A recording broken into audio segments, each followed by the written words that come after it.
when I think about the future of financial services, I think about how platforms are going to be leveraging financial service, typical traditional client products and services with commerce and with advice that actually is more holistic.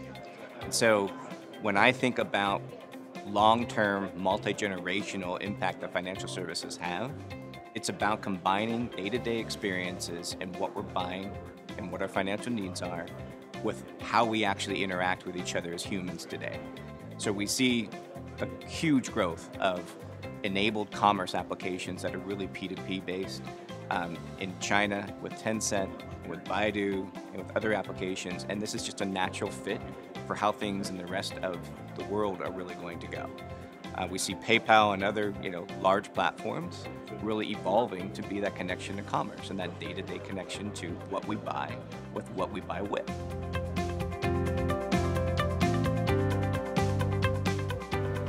So the bank versus fintech collaboration and this move toward understanding why someone would gravitate toward a fintech solution is really back down to what happened to banks.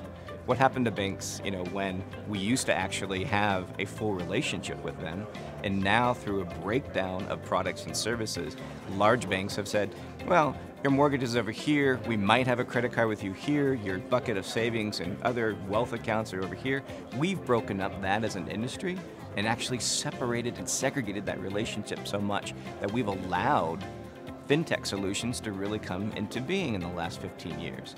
And so when I work with startups, I want to ask them first, what are they actually trying to solve for the customer?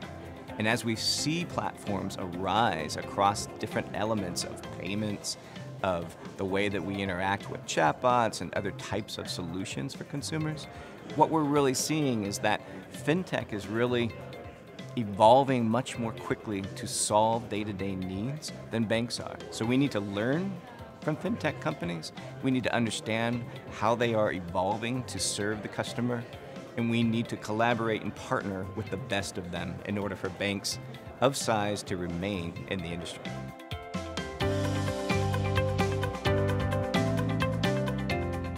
Absolutely. I mean, it's very rare to have someone like a Venmo or a PayPal break through and become almost as important as one of the financial networks like a Visa or MasterCard.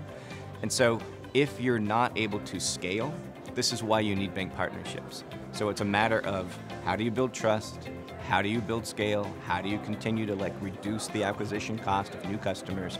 In many ways that small fintechs are doing that is through a consortium of relationships, through resellers that are core bank providers or IBMs of the world, and this is really the future of partnerships in financial services.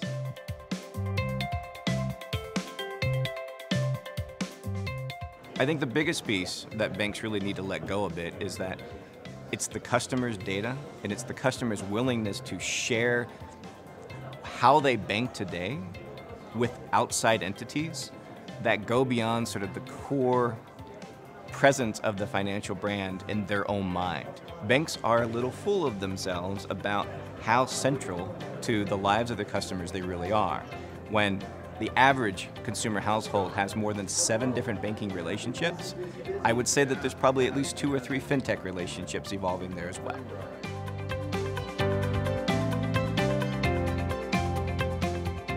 I think it has a lot to do with hiring, and I think it also has a lot to do with who they're retaining. I have folks that I've talked to within banks in my past that are so excited about what's happening outside of the bank itself, and they bring that inside, and again, it's a leadership team that maybe has evolved over 20 years in terms of what their experience was as they came up from the ranks. They need to be accepting of new ideas that are coming from different parts of the bank. One of the most exciting groups that I actually worked with in the past inside banks were part of the regulatory and compliance groups. They are super excited about making their own role more efficient.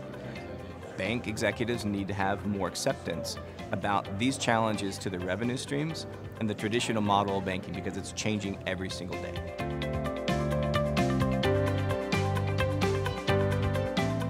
A little bit of patience, and I think the key is to get embedded within other solutions that are critical to banks' infrastructure. Again, whether it's a payment application, payment network, whether it's a core banking provider, whether it's a digital consumer application front end for a series of banks.